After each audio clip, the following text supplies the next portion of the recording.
Aqui. Ok, então, a partir de agora, a reunião está sendo gravada.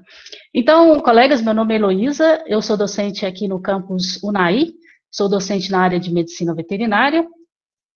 Quem irá conduzir as atividades do nosso grupo de trabalho hoje, durante esse 5º seminário FORPED, são os professores Miriam da Silva Costa Pereira e o professor Marcos Alessandro de Alcântara. Se vocês quiserem projetar, abrir as câmeras de vocês, para que os colegas possam conhecê-los.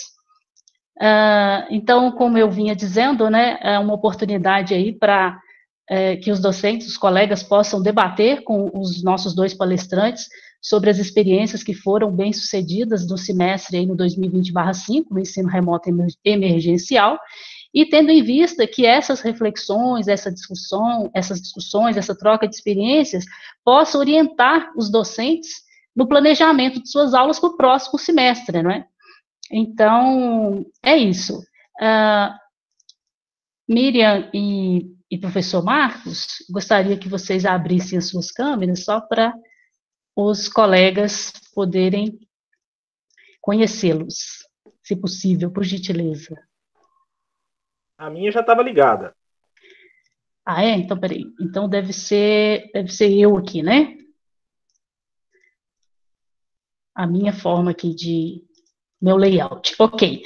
Então, a professora Miriam da Silva Costa Pereira é graduada, licenciada e bacharel em Química pela UFO, é mestre em Química com ênfase em Química Teórica pela Unicamp e é doutora em Química na área de concentração combustíveis renováveis pela UNB.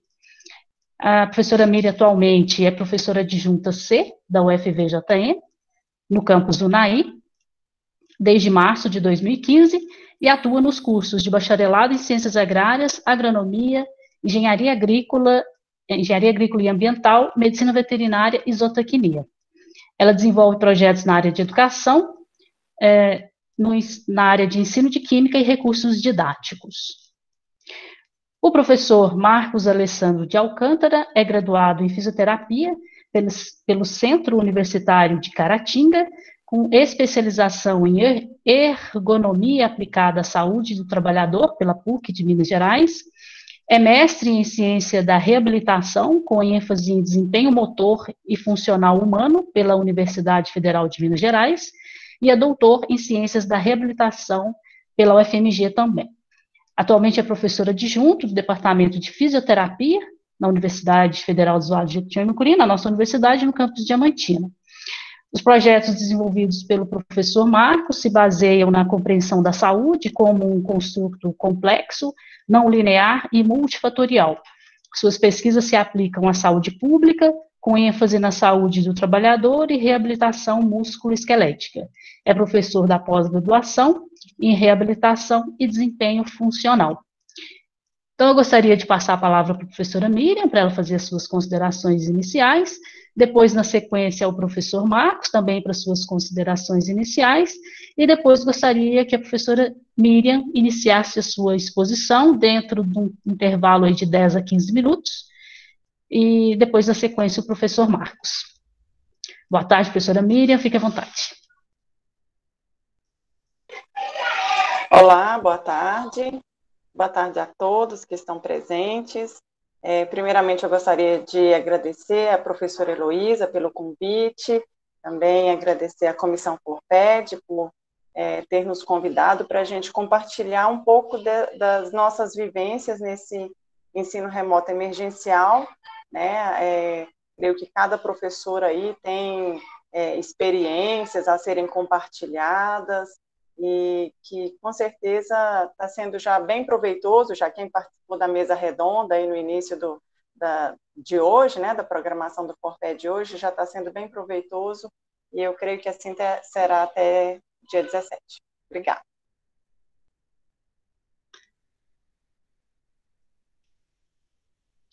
Obrigada, professora Miriam. Agora, professor Marcos, fique à vontade das suas considerações iniciais. Eu também gostaria de dar boa tarde a todos os presentes, né, a quem está essa atividade. parabenizar, né, a Prograde e a Comissão Forped pela iniciativa.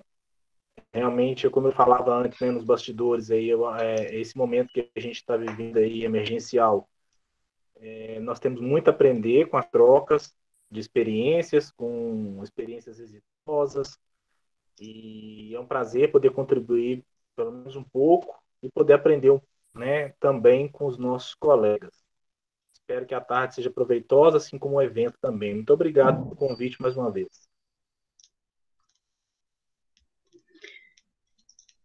Tudo bem. Deixa eu só ler aqui, Miriam, o título da sua apresentação. Então, a professora Miriam vai falar sobre GoLab e Kahoot como ferramentas no ensino remoto. Isso aí. Isso aí. Bom, então, como a professora Heloísa já disse, eu vou compartilhar aqui com vocês, nesses 10 minutinhos, 15 minutinhos que a gente tem, sobre a minha experiência no ensino remoto usando essas duas ferramentas, o GoLab e o Kahoot. Bom, eu ministro a disciplina de Química Geral e Analítica, e é uma disciplina teórico-prática. Então, todos os docentes aí presentes, e todos os docentes sabem da nossa preocupação enquanto docente sobre trabalhar os conteúdos práticos e experimentais de forma remota. Então, quando foi instituído o ensino remoto emergencial na UFPJM, e a minha maior preocupação não necessariamente foi com o conteúdo teórico, mas sim com o conteúdo prático, né? Como que eu poderia trabalhar com os alunos um conteúdo prático virtual, de forma que eles ficassem prejudicados o mínimo, porque a gente sabe que é um método paliativo, né? Mas de forma que o prejuízo não fosse tão grande. Então, e aí, lendo, relendo, pesquisando, eu encontrei, assim, 3 formas que eu achei que, no meu caso, no caso da disciplina de Química, se aplicariam bem.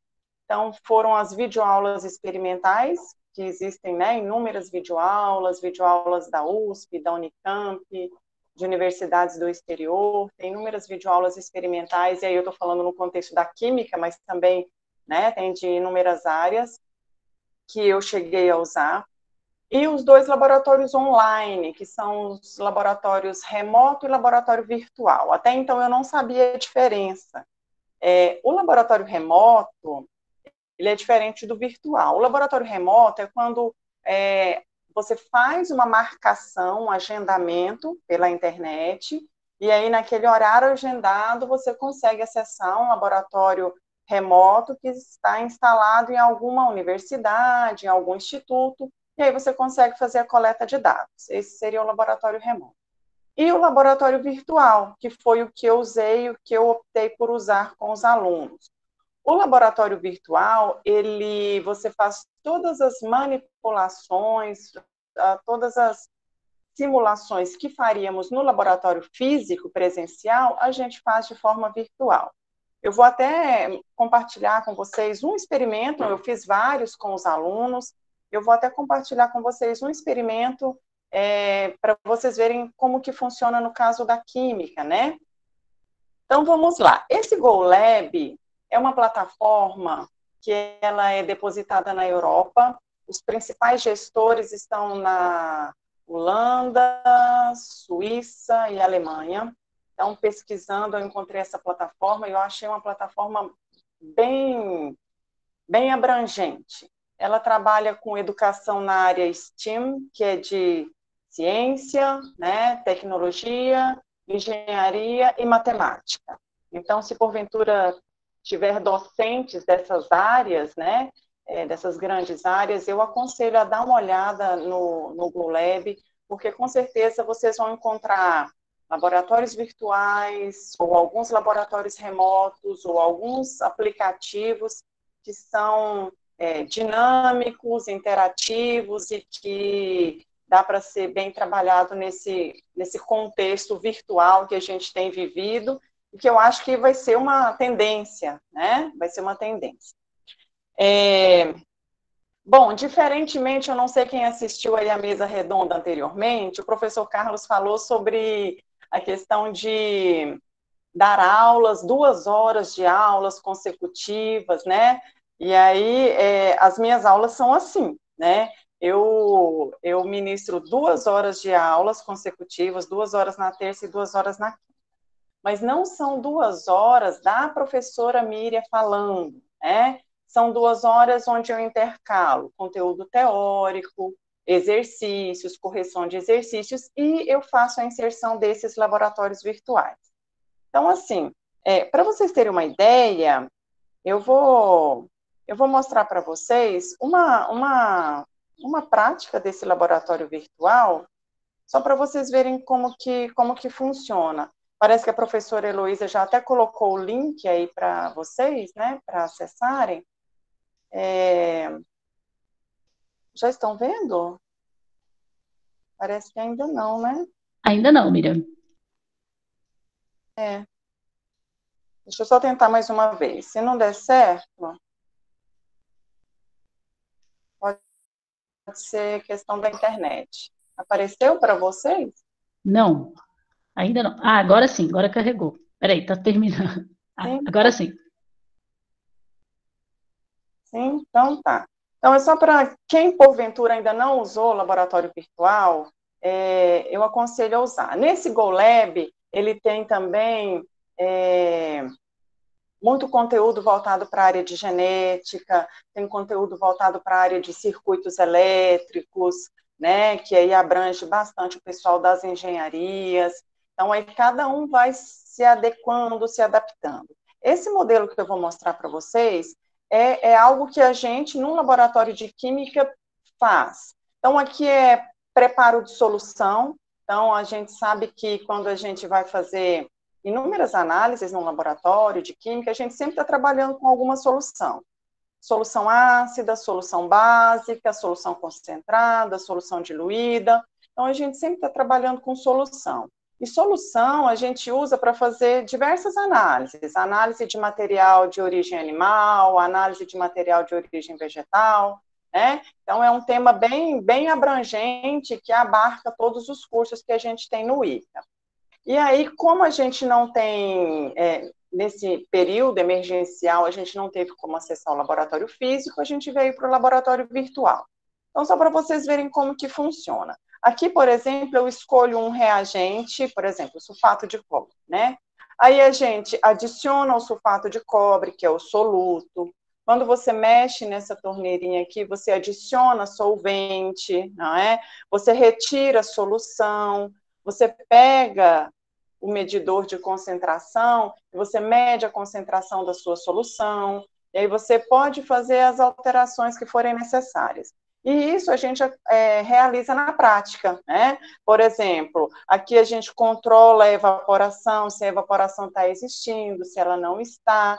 Então, esse é um exemplo de um laboratório virtual que aí dá para eu realizar inúmeras atividades com os alunos. Eles conseguem entender por que quando eu adiciono solvente, a concentração reduz. Eu trabalho esse cálculo de concentração de soluções com os alunos. Então, é uma forma bem dinâmica, né, para trabalhar com os alunos do ponto de vista químico. E aí, se eu mudar, vou colocar aqui permanganato de potássio, né? Se eu mudar o meu soluto, a cor da solução também é a cor real que a gente encontra desse soluto. Então, eu aconselho os colegas aí a darem uma olhada no GoLab, porque eu creio que vai ser de grande valia, né, para vocês usarem. Uma outra ferramenta que eu usei durante esse período emergencial foi o Kahoot. O Kahoot, acho que ele é mais comum, não é? O Kahoot, ele é uma plataforma de jogos, e geralmente se utiliza o Kahoot para fazer alguma dinâmica, um quebra-gelo, alguma coisa nessa linha. Só porque eu usei o Kahoot dando um viés avaliativo para ele, ou seja, eu coloquei lá 20 questões laboratoriais no Kahoot. O Kahoot, para quem não sabe, ele faz a contagem regressiva do tempo, não é? E aí cada questão, o aluno ele tinha aí 30 segundos para responder, eram todas as questões voltadas para a parte laboratorial, uma vez que essa era uma das minhas maiores preocupações, era trabalhar o conteúdo experimental com os alunos. E na utilização do Kahoot, como que eu pontuei? Para quem não usou o Kahoot ainda, o Kahoot ele trabalha com ranqueamento, não é? O indivíduo que responde mais rápido e mais corretamente, ele é o número 1 do ranking, e aí os demais eles vão sendo ranqueados, de acordo com o tempo e acerto de respostas. E para eu fazer esse Kahoot avaliativo, eu fiz da seguinte forma: o aluno que ficou número 1 no ranking, né, obteve mais acertos no menor espaço de tempo, ele tirou nota máxima na atividade avaliativa laboratorial. E os demais, as notas dos demais, elas foram calculadas de acordo com a nota do aluno que tirou o máximo naquela atividade avaliativa.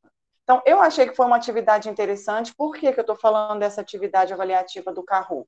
Porque a gente tem ouvido muito falar de atividades avaliativas, provas, geralmente sempre usando formulários Google, não é? Você preenche o formulário com uma prova de múltipla escolha, enfim, né?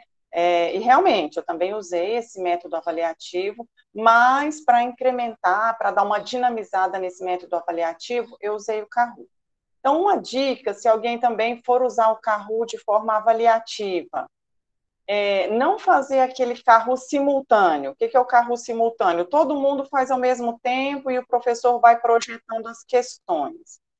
Aí eu acho que complica um pouco mais, porque se o aluno perder a conexão, né, ele tem que voltar na estaca zero e aí ele não consegue retornar. Então, eu achei que o mais viável, com relação ao Kahoot, foi disponibilizar o link. E aí, cada aluno, ele acessava o link, e a partir do momento que ele acessava o link do Kahoot, ele já estava com sua contagem de tempo já computada, né? E o Kahoot também ele foi interessante nesse método avaliativo.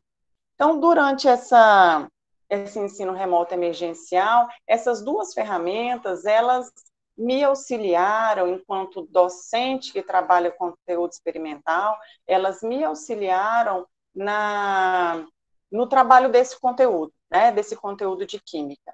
E aí, essas 2 horas em frente a uma tela do computador, do celular, lá na disciplina de química, eu acho que elas eram um pouco mais diluídas, não ficavam tão cansativas, porque eu sempre procurava alternar. Fala teórica, um momento de exercício, já aconteceu de eu colocar uma música para eles darem uma descansada, e aí a gente vai para um Kahoot, depois faz um laboratório virtual, e aí todas as aulas eu procurava seguir uma dinâmica assim, para não ficar tão cansativo e para tentar atrair a atenção dos alunos. E com relação à atenção dos alunos, o tamanho da minha turma. A minha turma, eu tive aí mais de 60 alunos matriculados, então foi uma quantidade até expressiva de alunos, e a frequência, a adesão às aulas síncronas, eu optei por ministrar todas as aulas de forma síncrona. E aí eu disponibilizava as aulas gravadas para os alunos, mas a minha opção foi trabalhar com o sistema síncrono, porque eu achei que a interação ficaria mais aconchegante, vamos dizer assim, né? Os alunos ali conversando, tirando dúvidas, e a adesão às aulas eu achei que ela foi expressiva, mesmo a gente sabendo que tem alunos que estão trabalhando, que estão fazendo estágio, né? Mas a adesão às aulas, elas foram expressivas. Eu fui um pouco rigorosa, passava 2 listas de chamada por aula, não é? Não sei se também isso fez com que os alunos permanecessem na sala de aula toda terça e toda quinta. Então, eu acho que a lista de chamada também, ela foi um fator positivo para a permanência dos alunos em sala. Então, eu creio que é isso. Acho que depois a gente vai ter um momento de perguntas, e aí eu posso falar um pouco com mais detalhes do GoLab. Se alguém tiver alguma dúvida, a gente pode conversar um pouco mais. Obrigada.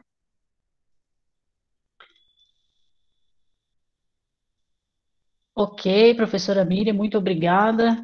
Eu já fiquei aqui com algumas milhões de perguntas aqui na minha cabeça para te fazer, mas eu vou deixar os colegas fazerem depois da apresentação do professor Marcos. Então, professor Marcos, por gentileza, sua apresentação. Obrigado, Miriam.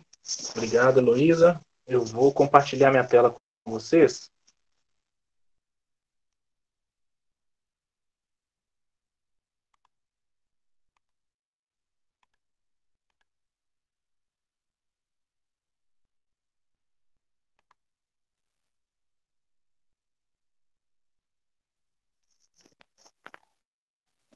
Aqui para mim já apareceu.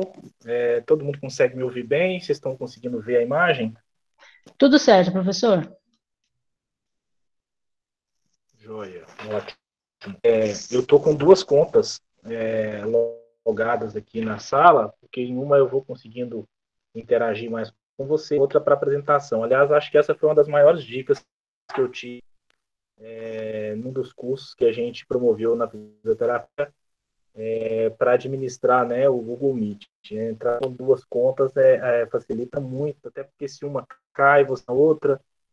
Então, já começo compartilhando com vocês essa experiência do ensino remoto, né? Então, primeiro, né, fazer uma contextualização. No curso de fisioterapia, nós optamos por oferecer todas as disciplinas do ensino presencial para o ensino remoto. A ideia da coordenação do curso é que a gente faça, né, um plano de defasagem, quando for possível, o retorno presencial, principalmente no que se refere ao conteúdo prático, porque, de fato, a gente já imaginava e o ensino remoto confirmou, né, o conteúdo prático não é para a fisioterapia, não tem como ser ministrado de forma remota.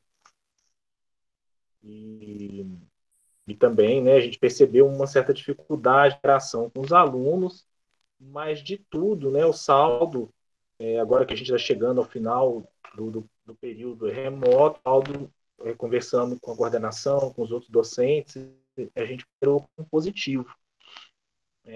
Principalmente se a gente leva em consideração a não oferta. Então, a gente realmente avaliou positivamente e os alunos também têm avaliado positivamente. Então, a gente tinha um desafio ali para agosto, né, entre julho e agosto, porque como a gente adotou, né, as disciplinas como um todo, a gente precisava correr contra o tempo, né, formar, para poder capacitar minimamente o docente, o discente, fazer os nossos diagnósticos, enfim. E a gente ainda tem um duplo desafio, porque em 2019 nós aprovamos o novo projeto pedagógico do curso, estava no primeiro semestre, e aí veio para nós, né, como manter uma certa fidelidade, né, ao projeto pedagógico no período remoto. Então, isso norteou muitas discussões do curso, então, a nossa estratégia, né, agora especificamente, né, na minha disciplina, eu ministro disciplina no primeiro período, para os calouros, e depois no quarto período. São públicos bem diferentes, mas veja que eu também achei que deu muito certo é utilizar diferentes ferramentas, né? Porque cada turma reage de uma forma. Então, eu confesso para vocês que algumas deram muito certo, outras não deram certo, e a gente foi se adaptando, né, com o processo, né? Então, esses eram os nossos desafios, assim, para começar. Só para contextualizar vocês. Eu pedi licença, vou desligar minha câmera momentaneamente, só para fluir melhor aqui a apresentação, para não pesar muito na sala. Daqui a pouquinho eu ligo de novo, mas eu estou atento ao chat aí se alguém precisar perguntar. Muito bem. Então, o tema, né, que foi proposto, a Comissão Forped, foi falar um pouco sobre os mapas mentais e conceituais, porque foi uma estratégia de aprendizagem daquelas que deu certo comigo durante o período remoto, durante esse período especial. Então, eu vou comentar um pouco, vou mostrar um pouco dos trabalhos que os alunos conseguiram produzir. Então, é interessante, né, porque o ensino remoto ele mexeu muito também, né, comigo, com alguns colegas que eu pude conversado, porque, de fato, aquela modalidade, aquela forma de ministrar aula como antigamente, como antigamente não, porque não tem tanto tempo, mas né, no forma presencial, quer dizer, ela não funciona, né? A ideia nossa não era transpor a aula presencial para o ensino remoto. E isso me obrigou, então, a conhecer ferramentas, conhecer outras estratégias pedagógicas, e eu acho que esse é o ponto, né, de destaque. Mas eu, né, queria falar para vocês um pouco sobre essa experiência hoje. Eu também ministro disciplina, né, na pós-graduação, no nível de mestrado, e eu consegui trabalhar com o mapa, né, com os mapas, tanto na graduação, nas duas turmas, quanto, né, na pós-graduação. Cada uma delas adaptada um pouco, eu vou falar para vocês como. Tá? Bom, como é que tudo começou, né? Primeiramente, eu não tive a ideia logo de cara de utilizar o mapa mental como estratégia mesmo, pedagógica, avaliativa. Eu já conhecia um pouco sobre os mapas, já tinha visto alguns, então eu tinha uma certa ideia, mas era tudo muito empírico, né?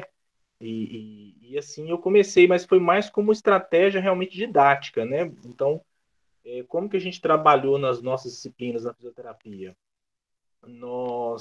Cada disciplina ela foi ministrada de forma modular, então significa que o aluno, naquele momento, ele estava só comigo. Isso foi uma estratégia que nós pensamos na coordenação para que o aluno não tivesse múltiplos conteúdos ao mesmo tempo, porque a gente sabia que isso ia ser muito difícil para ele. E a gente tinha atividades assíncronas e atividades síncronas. Né? No meu caso, eu trabalhei em torno de 2 horas com os alunos. Diferente da professora Miriam, né, eu fiz a frequência diariamente, porém essa frequência ela não era obrigatória, porque alguns dos nossos alunos no diagnóstico já ficou claro que ele tinha, né, períodos de acesso que às vezes não combinavam com o encontro síncrono, alguns estavam trabalhando, então a gente flexibilizou isso, mas essa frequência ela era feita principalmente para que a gente pudesse ter uma avaliação diária de cada encontro síncrono, né? Então, se ficar pequeno para vocês visualizarem, dá para ampliar na tela aí um pouco, né? Mas o objetivo nem é a leitura, mas é só para mostrar para vocês como que eu comecei usando os mapas, né? Então era mais um foco didático mesmo, sem nenhuma pretensão nem nada. E os alunos sempre no período assíncrono ele tinha uma atividade, né? Seja uma leitura, seja um exercício de fixação, e aí ele vinha para o encontro síncrono para discutir os pontos mais importantes, as suas dúvidas. E eu estava utilizando, então, inicialmente, os mapas, como uma atividade colaborativa. Então, na medida que eles iam discutindo determinado tema comigo, eu ia criando, eu ia escrevendo na tela. E nesse caso, eu usei, que vocês estão vendo aí, essas duas fotos, elas são do programa Jamboard. Ele é um programa da Google e você tem, né, essas etiquetas que você consegue inserir, você tem setas, você tem letras. E o que eu gosto no Jamboard é porque ele é muito simples, ele inclusive não tem nada mega sofisticado, mas o que me atrai nele é exatamente essa simplicidade nele. Então eu consigo aí com a criatividade, né, ir montando informações, né, organizando a informação do aluno, que às vezes está muito solto, eu vou organizando e eles vão ali se corrigindo. Então a atividade realmente ela é síncrona, ela foi ao vivo e foi muito legal esse trabalho colaborativo. Então isso aqui não é o mapa mental, o mapa conceitual propriamente dito, né? Quem já viu um pouco está vendo, sabe que não é. Então assim eu chamei de mapa rudimentar, né? Porque, assim, de fato, você vê aí alguns elementos do mapa, né? Então, por exemplo, o uso de cores diferenciadas de acordo com o tipo de conteúdo, né? O uso dos diagramas, das setas ligando conteúdos, relações de causa e efeito também, né? Você pode utilizar figuras, então o Jamboard, ele aceita, você pode pegar figuras, copiar e colar nele, ele aceita isso, você consegue ali ampliar tamanho, mover, né? A gente percebe aqui algumas palavras-chave, né? E as setas mostrando associações também. Então, vocês viram que é uma forma muito rudimentar do mapa, mas muito interessante. E logo nos primeiros encontros, lembra que eu falei, né? A gente fazia a frequência diariamente, mas era mais o objetivo do aluno fazer o destaque do ponto principal do tema, ele avaliar a qualidade do tema e avaliar a qualidade da participação dele. E foi muito interessante, porque as avaliações são muito coerentes. E logo no início, de cara, eu recebi algumas avaliações muito positivas desse formato semelhante ao mapa. E aí eu pensei, não, agora então realmente eu tenho que aprofundar nisso. Então foi daí que nasceu, né, o meu interesse por aprofundar nos mapas e aí, consequentemente, ampliar o uso dele. Então, aí já virou uma forma realmente pedagógica. Né? Então, vamos entender um pouco aí como que, né, como é que funciona, o que, que são esses mapas mentais, mapas conceituais, né? Vamos entender um pouco como é que é esse processo aí. Então, os mapas mentais, gente, ele basicamente ele é um tipo de diagrama, né? Ele é um formato de diagrama, um fluxograma, como vocês quiserem definir. E a utilidade dele é exatamente para representar com detalhes a relação que existe entre informações complexas. Então, a ideia nossa é simplificar, é organizar a informação, né? Principalmente quando você tem informações fragmentadas, né? Diferentes conteúdos, às vezes unindo conteúdos de temas diferentes. Então, essas informações fragmentadas elas podem ser organizadas, combinadas para melhor entendimento desse aluno, né? E ele também é muito útil quando você quer ilustrar ideias e conceitos, né? Então, você quer mostrar relações de causa e efeito, e ele pode ser aplicado, a gente teve essa experiência, tanto quando você quer fazer uma revisão de um determinado conteúdo. Então, né, o aluno está chegando para vocês, vocês querem resgatar conteúdos passados, como também você pode fazer isso de forma processual, né? Ao longo da sua disciplina, você pode utilizar essa estratégia. A literatura mostra isso e a gente conseguiu realmente comprovar, né? Então, se você tem essa melhor organização, o próprio aluno ele consegue voltar depois nesse mapa e fazer a revisão daquele determinado conteúdo, principalmente revisões mais rápidas, né? Uma compreensão mais rápida, como planejar ações futuras. Né? Então, por exemplo, às vezes os meus alunos iam apresentar, nós tivemos essa oportunidade deles apresentarem alguns mapas, e ali você já consegue identificar, por exemplo, o uso de conceitos errados, né, uma má compreensão de determinado conteúdo, e ali você corrige e vai planejando ações. Então, como avaliação, eu utilizei muito como avaliação formativa, né, mais no sentido de dar um feedback para o aluno, para ele melhorar o aprendizado dele, e isso foi muito interessante no nosso dia a dia, né, e a própria avaliação dos alunos nesse caso aí. Aqui, pronto, mudou aqui a foto para vocês, né?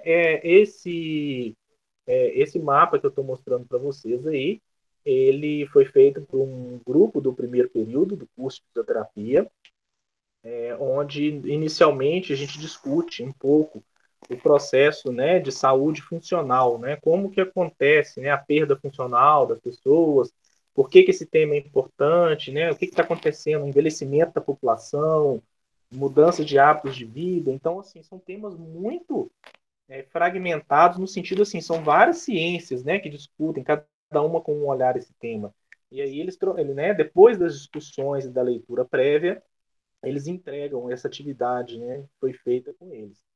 Eu trouxe essa foto para mostrar para vocês que, para de fato ser um mapa mental, né, ele precisa de certos elementos. Né? Eu elenquei aí os principais, existem outros, embora quem trabalha com mapa sempre ressalta que a construção do mapa é muito pessoal. Então, de fato, né, embora a gente tenha aqui essas características elementares, mas eu acho que isso vai variar, né, de mapa para mapa. Algumas pessoas destacam umas características, outras menos, né? Mas, de forma geral, o mapa ele tem uma característica única de iniciar com um elemento central. Tá? Então, o tema principal, você tem que orientar o aluno, ou quem for fazer, colocar ele como elemento central, geralmente destacado, letras maiores, né? E a partir dali, você vai criar um encadeamento de palavras-chave e utilização de fotos, né, imagens que representem determinado conteúdo. Através das setas, vocês vão conectar, né, esses conteúdos, né, através das fotos e das palavras-chave, né, e sempre buscando dar ênfase às coisas mais importantes. Então, a ideia é que esse mapa fique realmente colorido, né, uma cor para cada temática.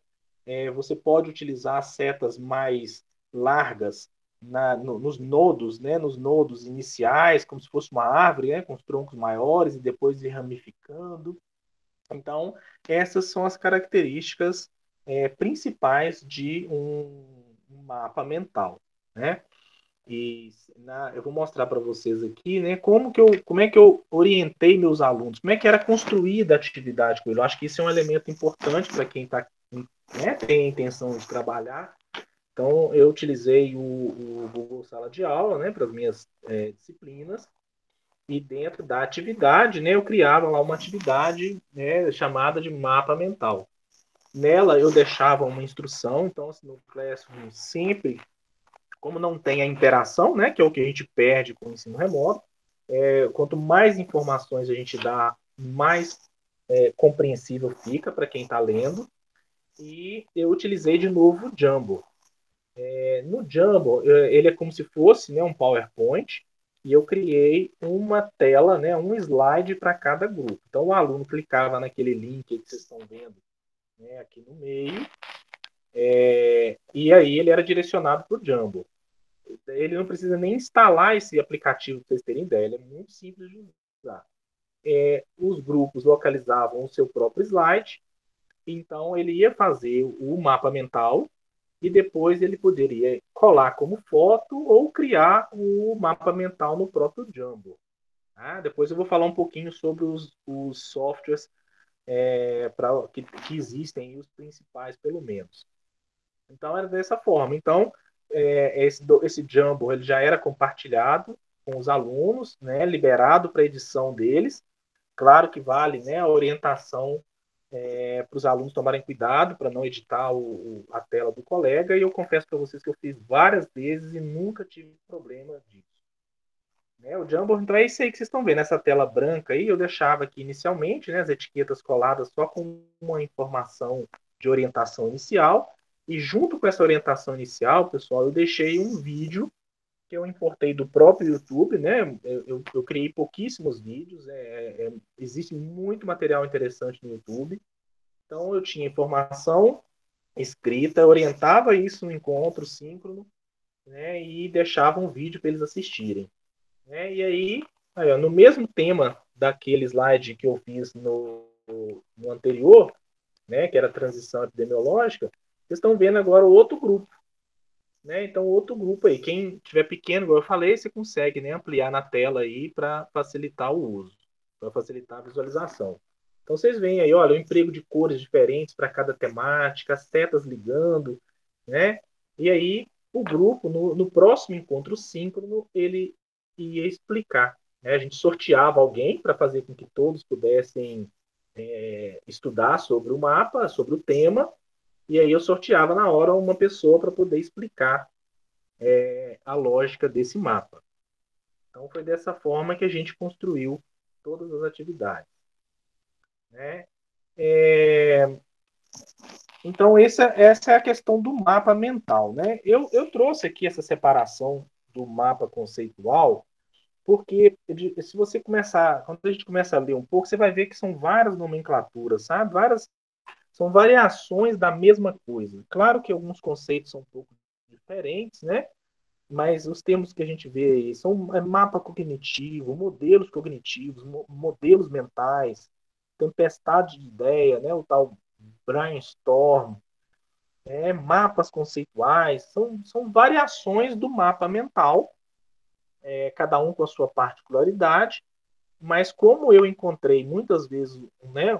Muitas vezes não, mas um aluno ou outro ao invés de trabalhar com o mapa mental, me mostrar um mapa que puxa mais para o conceitual, eu resolvi trazer só essa diferenciação para vocês e vou demonstrar, né, algumas atividades deles.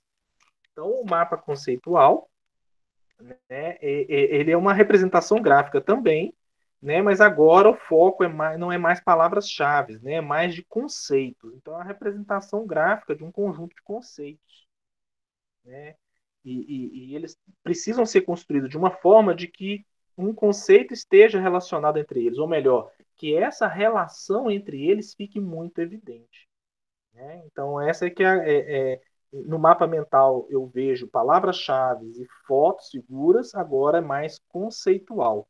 Tá? Essa que é um pouco de diferente. E o mapa conceitual, aqui estou mostrando para vocês, né? Então, como eu falei, então inconscientemente alguns alunos optaram por esse formato, tá vendo?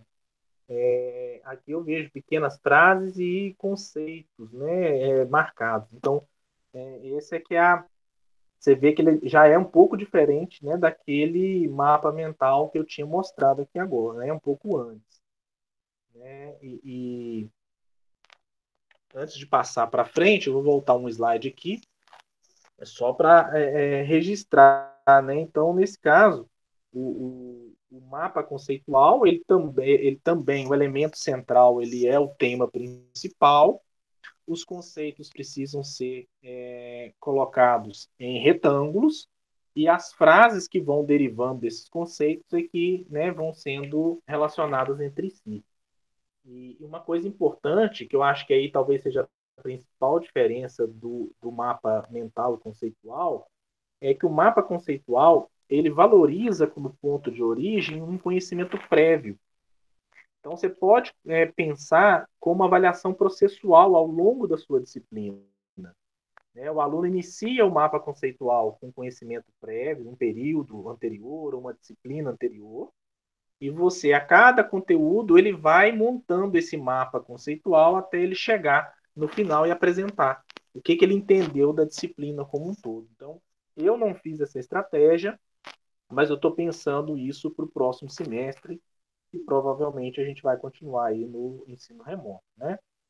Então, eu acho que o mapa conceitual é muito interessante e quem sabe ano que vem, se tiver outra oficina como essa, a gente pode pensar em trazer aqui o resultado para vocês, né? Já caminhando para o final, pessoal, eu deixei esse slide aqui, né, como uma reflexão, né? A construção dos mapas de forma manual ou eu utilizo programas, software?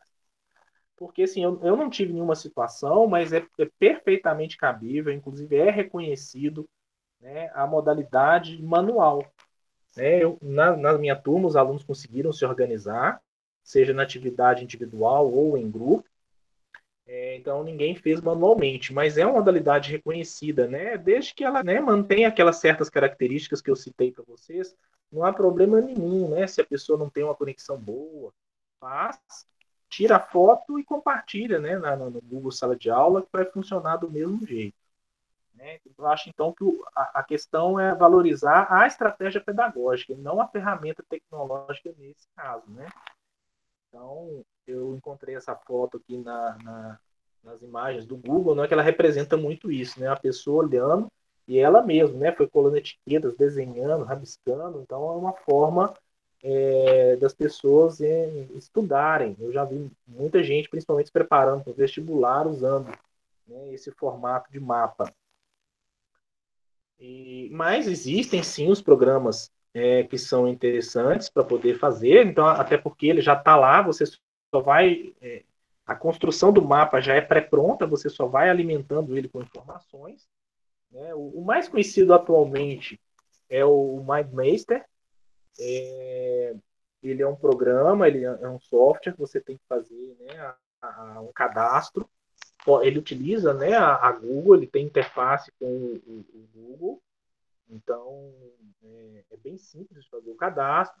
Ele tem uma versão free que permite fazer, se eu não me engano, são 2 ou 3 mapas. Então, você consegue fazer, depois você consegue apagar e repetir, né? Mas o problema é que você não consegue armazenar vários mapas. Então, esse é um problema. E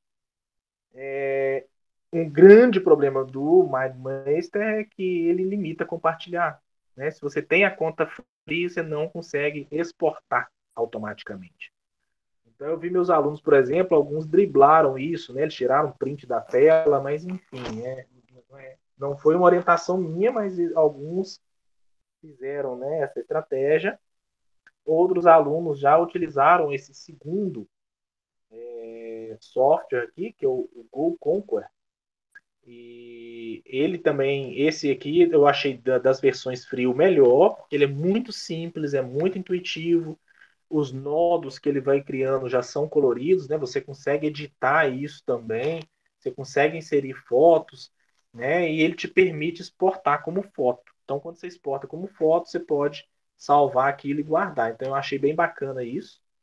E alguns alunos meus que preferiram não utilizar esses programas específicos, eles utilizaram o próprio PowerPoint ou até mesmo o Jamboard, né, que também dá para a gente fazer os mapas. Então, eu achei que eles também se viraram muito bem.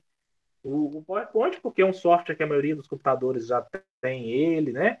São familiarizados com eles, né? Então, as ferramentas gráficas do PowerPoint melhoraram muito nos últimos anos.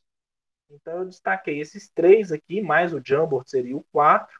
Mas eu quero dizer para vocês que existe uma infinidade. Se você jogar lá programas para mapas mentais, existe um tanto, muitos mesmo, e vale a pena dar uma conferida. Então, nesse caso aqui, essa foto que eu vou mostrar para vocês, aí já mudou, né? Esse foi um mapa que utilizou o Jumbo, né? Eles usaram o sistema de etiquetas, as setas que já existem lá mesmo, e importaram algumas fotos, né? Quer dizer, eles conseguiram passar informação e tudo mais. Então, cada cor dessa aí representa um aspecto que eles queriam destacar. Eu não estou entrando no mérito, tá, gente? Se a pessoa tinha todos aqueles elementos do mapa ou se não tinha, porque o objetivo não é exatamente reproduzir o mapa na sua perfeição, mas sim o importante é a ferramenta pedagógica, é produzir conhecimento para esses meninos. E esse aqui já é uma figura do GoConquer. Então, vocês veem que ele já tem os nodos coloridos, olha lá, o formato já não são setas, né? São ligações, né? Linhas ligando, né? Os conteúdos. Então, achei que foi bem legal esse mapa, bem ilustrativo do tema. De novo, se ficou muito pequeno aí, eu peço desculpa para vocês, mas o objetivo não é a letra em si, não é ler em si, mas só visualmente ver os elementos gráficos. Esse grupo aqui, por exemplo, já foi uma atividade da pós-graduação, né? A gente tinha um conteúdo teórico e esse conteúdo teórico o aluno precisava, né, exercitar um pouco a busca de uma literatura de qualidade e, ao mesmo tempo, ele vai criar um mapa que represente, né, tanto as informações do artigo e fazendo também uma relação com o conteúdo teórico da minha disciplina da pós-graduação. Então, estou mostrando para vocês. Então, no PowerPoint eles conseguiram fazer isso, né? E aqui também uma figura do PowerPoint, onde na pós-graduação também o aluno conseguiu criar, né, um design gráfico aí e apresentar de forma organizada, sistematizada a informação. Bom, pessoal, para fechar, para que vocês não fiquem só nessa questão, né? Eu acredito no Marcos ou não acredito, né? Isso funciona ou não funciona? É só para ilustrar mesmo, né? Dentro desse processo de aprofundamento que eu fiz, né, eu encontrei uma literatura muito interessante, muito robusta sobre mapas mentais. Esse aqui é um artigo de revisão sistemática que foi feito, né, na área de ensino de enfermagem. E aí eles fizeram, né, tanto a revisão sistemática como uma meta-análise. E o que eles queriam saber é se o uso do mapa mental era superior à dinâmica tradicional de aula, né? Leitura, aula expositiva.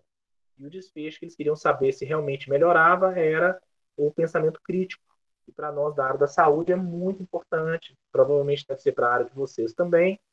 E aí eu trouxe só esse gráficozinho para mostrar para vocês. Não se preocupe em relação a entender a meta-análise, talvez alguns já conhecem, mas basicamente vocês têm uma linha no meio que representa o zero.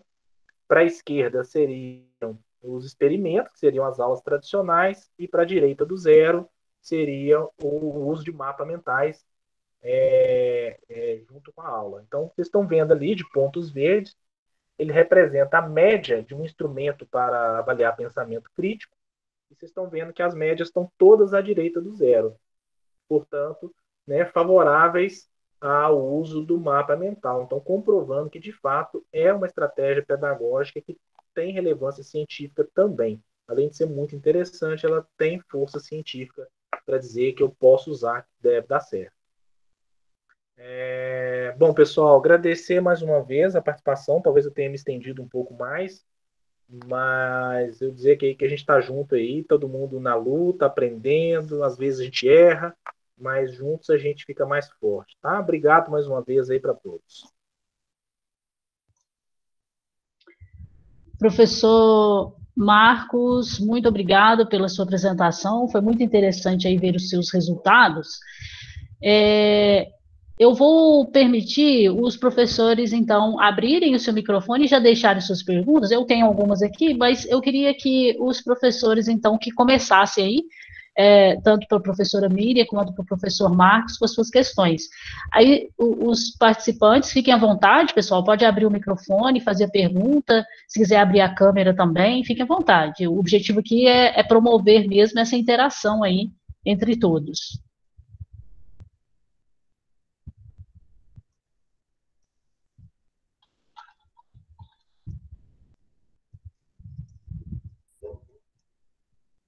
Se quiser colocar alguma... Bom, então, vou fazer o seguinte, se quiserem colocar as questões no chat também, podem colocar, fique à vontade.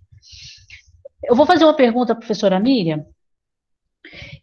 Professora, em relação ao GoLab, era possível os alunos utilizarem o GoLab para fazerem exercícios, para eles fazerem os próprios estudos deles em casa, ou você só usava ele durante suas aulas?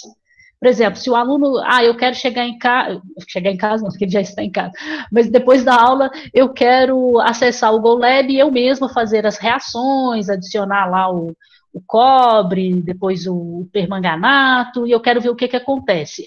É possível ele sozinho interagir com a plataforma?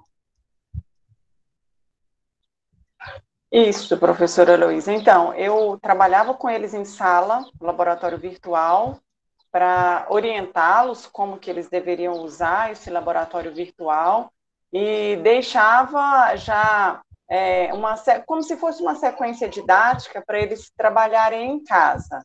Então, tiveram alguns exercícios que eles fizeram fazendo as simulações de mudança de concentração, mudança de pH, e eles tinham que fazer cálculos, trazer na aula seguinte.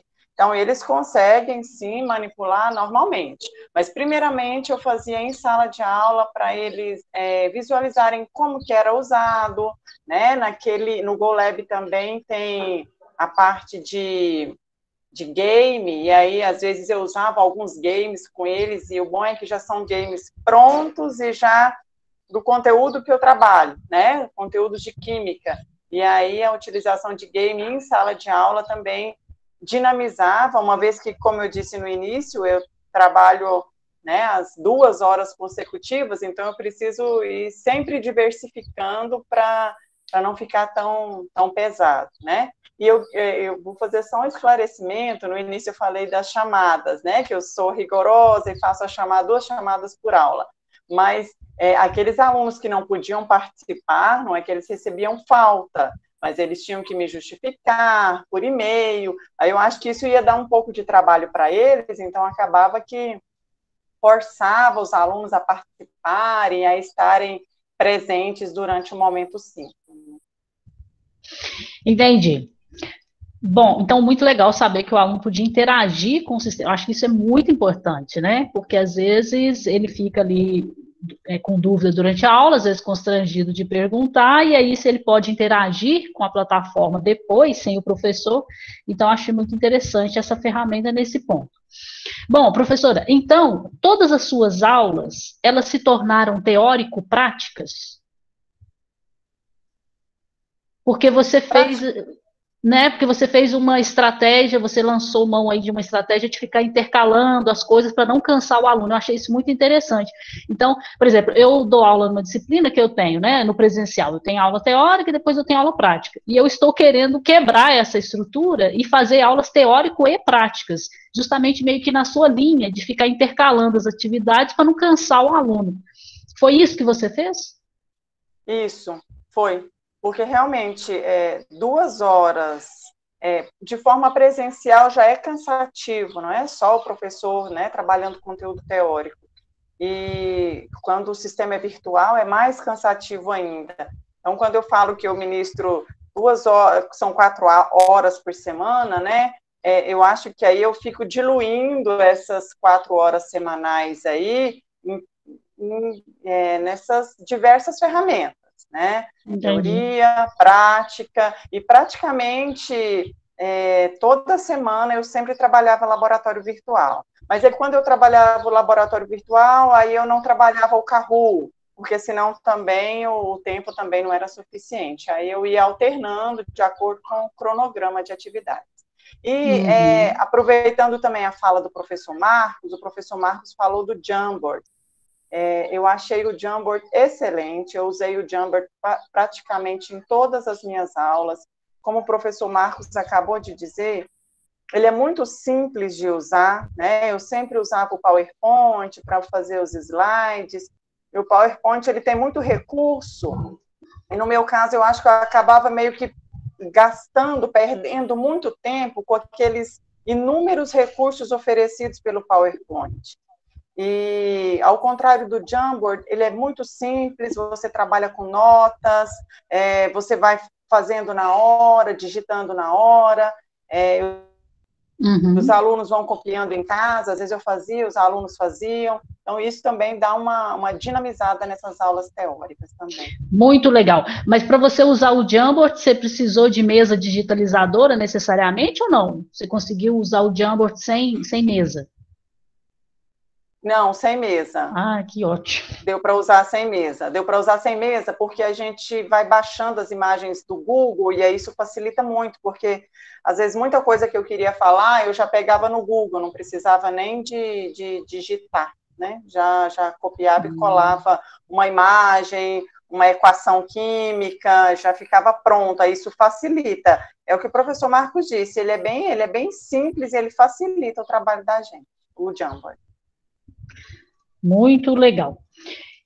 Achei interessante você colocar uma música aí no meio da aula para dar uma descansada.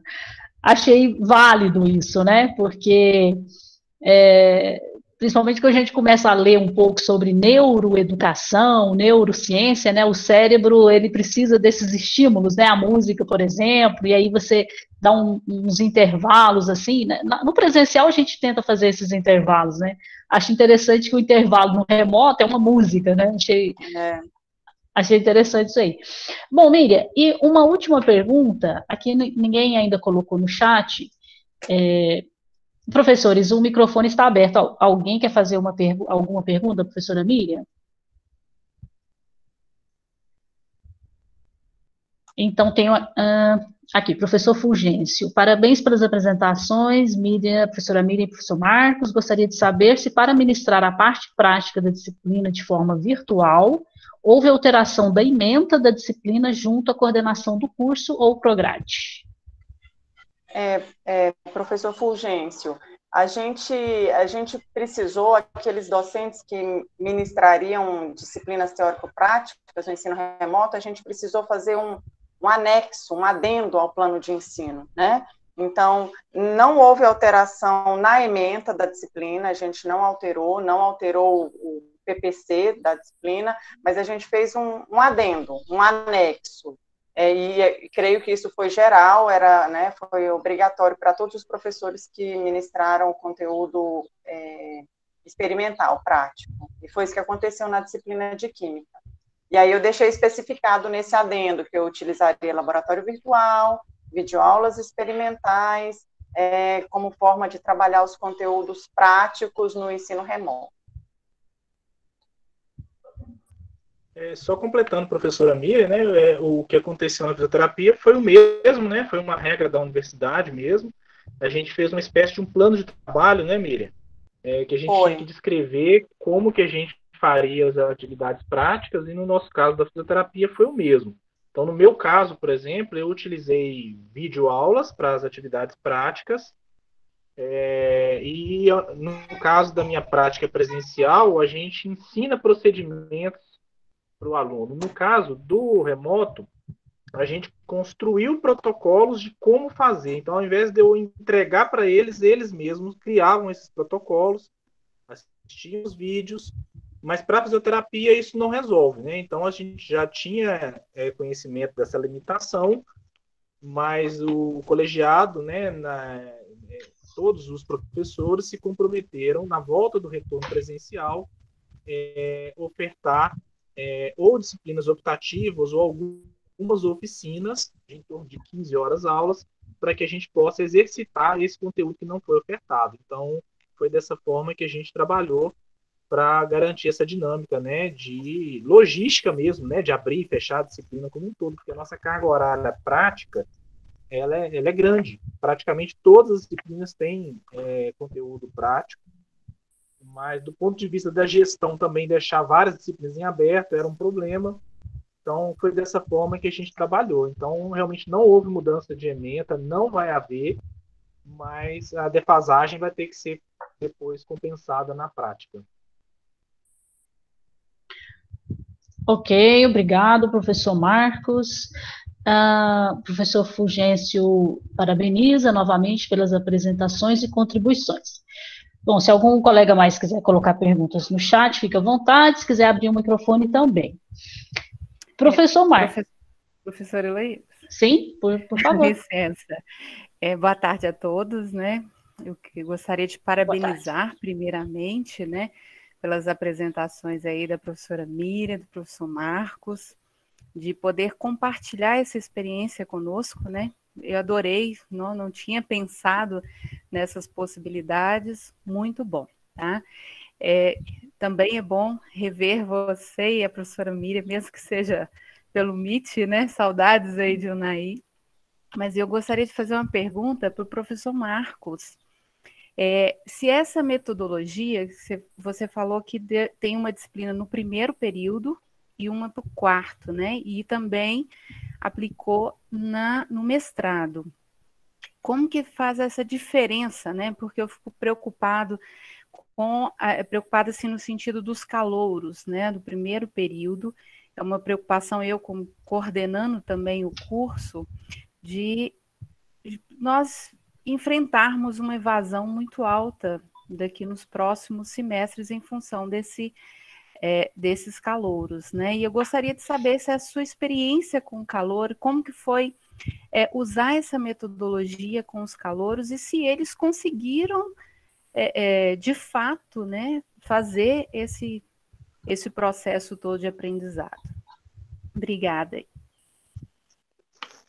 Professora Márcia, obrigado aí pelas palavras. Eu estava, né, você comentou que está na coordenação, né, eu estava na coordenação do curso até outubro, e, de fato, a maior preocupação nossa era com a evasão escolar, além de outros aspectos, é claro, né, mas a evasão escolar, no primeiro período, ela era emergencial, e, junto com isso, é aquele elemento que eu falei com vocês, né? A gente estava iniciando um projeto pedagógico novo quando começou a pandemia. Então, foi um desafio muito grande para que a gente não caísse na tentação de simplesmente ministrar conteúdo para cumprir uma carga horária, sabe? Eu vejo que, felizmente, vários colegas, né, se não todos os colegas, têm essa preocupação, e no curso não era diferente, no curso de fisioterapia não era diferente, né? Então a gente queria resgatar alguns elementos, por exemplo, fazer com que o aluno seja um pouco mais ativo no processo de aprendizagem, tirar um pouco o foco do docente como conteudista e trabalhar mais uma relação de mediação. A gente tinha, para o primeiro período, né, a pergunta é ótima por isso também, porque no nosso curso, até o projeto pedagógico antigo, a gente tinha uma carga horária nas disciplinas básicas muito grandes e quase nada, para não dizer nada, de fisioterapia especializada, específica, nos primeiros 3 períodos. Isso era um problemão para a gente, porque o aluno passava 3 semestres sem entender exatamente o que era fisioterapia. Então, aí você imagina, né, o desafio para nós. Eu sempre ministrei disciplinas para o meio do curso e no final, no estágio. E é o segundo semestre que eu ministro disciplinas do primeiro período. E eu queria te dizer que, para mim, foi muito empolgante trabalhar com o primeiro período, porque eles estão abertos, sabe, professora Márcia? Eu estou falando pela fisioterapia, mas eu acredito que isso seja para outros cursos. O calouro, ele chega aberto, então o que você propõe para ele vai tentar fazer, ele vai buscar informação, e a relação desses alunos com as mídias digitais, ela é muito forte. Então, não foi com um bom direcionamento para o primeiro período, não há problema nenhum para esse aluno. Né? Não há problema nenhum para ele realizar, executar essa tarefa de relacionar conteúdos, mas é claro que ele precisa de uma abordagem um pouco mais flexível, mais quase que empática com eles. Né? Então, assim, isso é algo que a gente, lá no quarto período, por exemplo, eu já valorizo, né, o processo dele até ali. Então, é um aluno que a gente já discute a profundidade da formação da fisioterapia maior. No primeiro período, qual foi a minha estratégia? Valorizar conteúdos que são anteriores ao curso superior. Então, quando a gente fala, né, de mudança de hábitos e vidas, eles já veem isso no segundo, né, no ensino médio. Quando você fala de envelhecimento populacional, eles já discutem isso no ensino médio. Então, na verdade, eu quis mostrar para eles que que eles tinham algo a acrescentar, e o que a gente estava fazendo agora é uma aplicação desse conhecimento. Então, essa disciplina, ela veio, essa disciplina que foi criada, ela chama Funcionalidade Humana, ela vem exatamente para aproximar o calouro da fisioterapia. Então, a gente une, né, vários conhecimentos que eles já trazem e outros que eles vão aprendendo ao longo do tempo. Então, essa foi a dinâmica.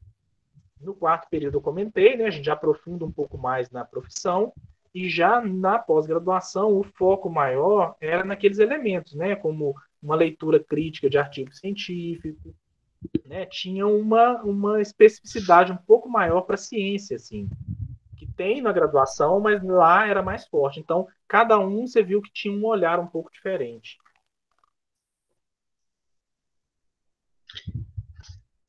Ok, professor Marcos, obrigada. Aqui no chat, a professora Cristina agradece, obrigada por compartilhar conosco suas experiências, excelente. Professora Davina Daniele, parabéns aos professores, gostei muito da forma como é trabalhado os mapas mentais, estou aprendendo com outra plataforma, o CEMAP Tools, a qual estou fazendo curso no Coursera. Obrigada por compartilhar suas abordagens. A professora Márcia também agradece. Professora Márcia, eu não te reconheci no primeiro momento, aí depois você foi falando com a professora Miriam, eu me lembrei de você. Bom, mais algum professor gostaria de falar? Eu tenho mais perguntas, mas eu prefiro ouvir as perguntas dos professores. Bom, professor Marcos, em relação ao mapa mental, eu tentei trabalhar com o mapa mental aqui uma vez, e não tive muito sucesso, não. Como que eu fiz? Eu coloquei para os alunos um assunto que eles deveriam abordar na forma de mapas mentais, né? Eu dava aula expositiva, normal, e aí, dentre aquelas atividades, né, complementares ali que a gente faz, além das provas, eu propus a eles construírem um mapa mental a respeito de um determinado tema. E aí eu coloquei as palavras-chave que eles deveriam utilizar. Eu falei, olha, expliquei, né, como que era um mapa e tal, mas só que não era mapa digital, seria um mapa à mão, né, falei para eles, vocês vão usar uma folha A4 e vocês vão falar sobre esse assunto nessa folha A4. E coloquei as palavras-chave que eles necessariamente, obrigatoriamente deveriam desenvolver. E aí eles tiveram muita dificuldade, alguns entregaram, outros não entregaram, E, assim, eu queria que o senhor falasse especificamente sobre isso, né? Como foi essa experiência, e aí eu faço a pergunta para a professora Miriam, a questão da interação com essas ferramentas que vocês propuseram. Como que foi isso, essa interação com os alunos, né? Como que eles responderam a isso, né? Aí eu queria ouvir tanto o professor Marcos como a professora Miriam em relação ao GoLab e o Kahoot. Ô, professora Heloísa, então, a estratégia do mapa mental, ela veio de uma experiência do ensino presencial com colagens. Então, nessa mesma disciplina, na primeira vez que eu ofertei, ela era presencial. Então, o que eu fiz foi, a dinâmica foi a mesma. Leitura prévia, discussão em sala e depois uma atividade artística. No caso do presencial, eu levei papel craft, levei pincel, revista, então eles faziam uma colagem, né? E ali o grupo apresentava para todos nós. A gente filmava, depois compartilhava isso com eles, né? Depois, eu fiquei pensando, como que eu vou fazer uma atividade que era muito rica no presencial? E aí veio mais esse feedback com os alunos, enfim, a gente conseguiu o mapa mental, assim. A única diferença que eu vi aí, duas coisas assim, que talvez eu poderia pontuar como sugestão. Uma delas é que a gente sabe que cada um aprende de uma forma, né? Tem o visual, o auditivo, o tátil. Como que eu, sabendo disso, então, como eu falei, eu deixava a informação escrita, uma orientação escrita, um vídeo do YouTube que é muito didático, muito interessante, que eu posso compartilhar ele com você, porque aí o apresentador, ele realmente ele ensina como fazer o mapa, e ficava à disposição do aluno para tirar alguma dúvida caso eles tivessem, né? Infelizmente a gente não tinha o tátil, né? Mas a gente tentava cercar dessas formas. Então, isso para eles entenderem. Então, essa dinâmica foi a mesma com o primeiro, com o quarto período e com a pós-graduação. Então, não vi dificuldade nesse tipo de instrução, mesmo para os calouros, né? Foi até uma preocupação da professora Márcia. E o segundo ponto que eu sugeriria é porque eu li muito sobre mapa como uma construção pessoal. Então, talvez não valha a pena dar as palavras-chave, mas sim deixar aquele estudante, aquele aluno, definir quais são as palavras-chave, né, dentro da temática mais ampla. Né? Então, talvez, assim, aí ele vai construir do ponto de vista dele qual né, como que ele traduz essa informação, como que ele organiza, como que ele resume essa informação. E aí, possivelmente, nas apresentações, né, ou nas leituras que você for fazer, vai ficar interessante, porque às vezes um aluno ou grupo destaca uma coisa, outro destaca mais a outra, e isso, né, nós estamos falando da interação, foi a pergunta da professora Miriam, que você fez, é interessante isso, porque isso gera interação. É muito difícil gerar interação no remoto, mas essas ferramentas, elas estimulam o próprio colega lá a fazer um comentário, então fica uma coisa mais natural a interação. Então, talvez fiquem essas duas sugestões. Certo. Deixe-me perguntar, esses mapas mentais, você discutia com eles depois? Tinha um momento para você discutir os mapas mentais deles? Tinha sim. Então era assim, né? A atividade assíncrona, aí tinha a atividade síncrona, e aí, terminado, eles iam fazer esse mapa. Então, era aí a atividade, poderia ser uma atividade avaliativa, por exemplo. No início do próximo encontro síncrono, a gente reservava o início para a discussão dos mapas, discussão e apresentação dos mapas. E aí, é evidente que eu não conseguiria fazer isso de forma individual, né? Mas a gente conseguiu fazer de forma de grupos, mesmo com toda a dificuldade logística, né? A gente trabalhou com diário de campo, então eles falavam, né, olha, nós reunimos 1, 2, 3 vezes, eles registravam o que eles faziam e ficou muito claro, né, a participação, até porque era sorteada a apresentação. E aí o aluno conseguia, né, apresentar ali de forma tranquila a ideia do grupo. Ok, professor, muito legal. Me ajudou bastante aí suas sugestões. Esse vídeo do YouTube aí, se o senhor conseguir postar aí no chat, eu gostaria, sim. Enquanto a professora Miriam comenta aí a sua pergunta, vou disponibilizar para vocês. Ok, obrigada.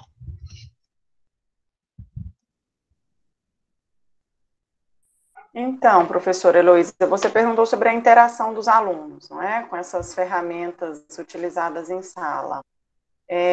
Isso. A interação, houve um feedback por parte dos alunos quando, na primeira, segunda semana de aula, que eu introduzi o laboratório virtual, grande maioria dos alunos disseram que não sabia que existia laboratório virtual, e aí quando a gente fazia preparo de soluções, medidas de pH, construção de átomos, modelos atômicos, os alunos, eles realmente falavam, puxa, professor, eu não sabia que isso existia. Então, assim, isso fez com que eles interagissem, né? E aí, quando eu fazia as manipulações virtuais no laboratório virtual, eu escolhia alunos de forma aleatória para responder o que acontece com o pH se eu fizer isso, né? E aí eu olhava lá nos presentes em sala, escolhia aluno para responder. Então, tudo isso era forma de fazer com que os alunos interagissem em sala, né? E aí eu sempre procurava alternar, geralmente aqueles alunos que mais falavam, eu geralmente eu não chamava eles para responder, porque eles já têm uma tendência de falar e de comentar no chat e tudo mais. E aí eu procurava fazer perguntas ao manipular o laboratório virtual para os alunos mais caladinhos, né? Que às vezes nem faziam comentários. E com a utilização do Kahoot, o Kahoot ele é ruim para quem é muito ansioso, porque tinha aluno que falava que estava roendo unha, porque a contagem é regressiva, esse negócio de responder uma questão em 30 segundos, 60 segundos, para os ansiosos não era muito bom, né? Mas tudo isso era para tentar interagir, tentar dinamizar, e o retorno foi positivo durante esse ensino remoto. Muito legal. Interessante saber, né, que os alunos conseguiram se adaptar, né, a essa realidade aí. Como você falou, né, tornar a experiência, né, da aula uma coisa mais dinâmica, né, e aí o professor precisa ter uma criatividade, né, para ficar trocando de estratégia e manter o aluno motivado. Isso aí. Bom, o microfone está aberto, colegas. Aqui no chat não temos mais nenhuma pergunta. Bom, eu então vou encerrar, nós já estamos aí às 18 horas, e 18h30, né, nós temos mais uma palestra a ser transmitida lá pelo YouTube. Aí o professor Marcos já acabou de disponibilizar o link, eu vou já até abrir ele aqui e olhar depois. Então, às 18h30, obrigado, professor Marcos. Às 18h30 a gente tem uma palestra, né, dessa vez transmitida lá pelo link do YouTube, e sobre saúde mental, né, aí durante a pandemia, durante o ensino remoto e tudo. Então, não percam, né, às 18h30 lá no YouTube. Bom, então eu encerro aqui, acredito que foi bastante proveitosa essa tarde, né, essas discussões, essas experiências aí que os professores trouxeram, né, e espero que os professores possam fazer uso aí dessas ferramentas, aproveitar, né, aquilo que se enquadra nas suas disciplinas, porque cada disciplina tem uma realidade. Então, esperamos aqui, né, da minha parte aqui do Forped, esperamos que essa tarde tenha contribuído aí para os docentes. A professora Felizmina Dalva agradece, muito bom, achou o Lab, acho que é o GoLab que ela está se referindo. Bem, então eu queria deixar a palavra então para a professora Miriam e professor Marcos fazerem as suas considerações finais.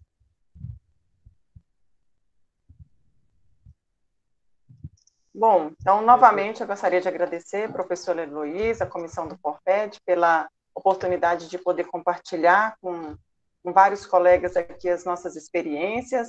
Se todos aqui fossem, né, abrir os seus microfones e compartilhar as suas experiências, cada uma diferente da outra, enriquecedora, e com certeza essa troca de informações, essa troca de experiências, ela é válida, e a gente vai testando, cada docente vai testando nas suas disciplinas, e ver aquilo que se encaixa melhor, e esse é o nosso objetivo, né? Aprender sempre mais, compartilhar, para melhor aí no ensino nesse período remoto. Muito obrigada. Bom, pessoal, só posso agradecer mais uma vez. Eu acho que a gente realmente precisa de mais eventos, adquirir, né, uma cultura da gente participar desses eventos de trocas de experiências. E espero que possa ter ajudado de alguma maneira. Estou à disposição, né, seja através do Forped ou não, mas sempre à disposição de quem quer que seja. E vamos seguindo firmes aí, fortes, para dar continuidade ao nosso trabalho. Obrigado mais uma vez. Obrigado, professor Marcos. Como o senhor disse, né, vamos em frente. Certamente que nós vamos entrar em contato com você ano que vem aí, quando nós estamos planejando, né, lá no Forped, estamos planejando promover oficinas, né, em que os professores têm a oportunidade de fazer mesmo, né, mão na massa mesmo, e então nós faremos contato aí com o senhor novamente no futuro. Muito obrigado, professor Marcos, muito obrigada, professora Miriam, muito obrigada a todos os presentes, espero que tenha sido bastante útil, e até uma próxima. Eu vou encerrar a gravação a partir deste momento. Um abraço, boa tarde a todos.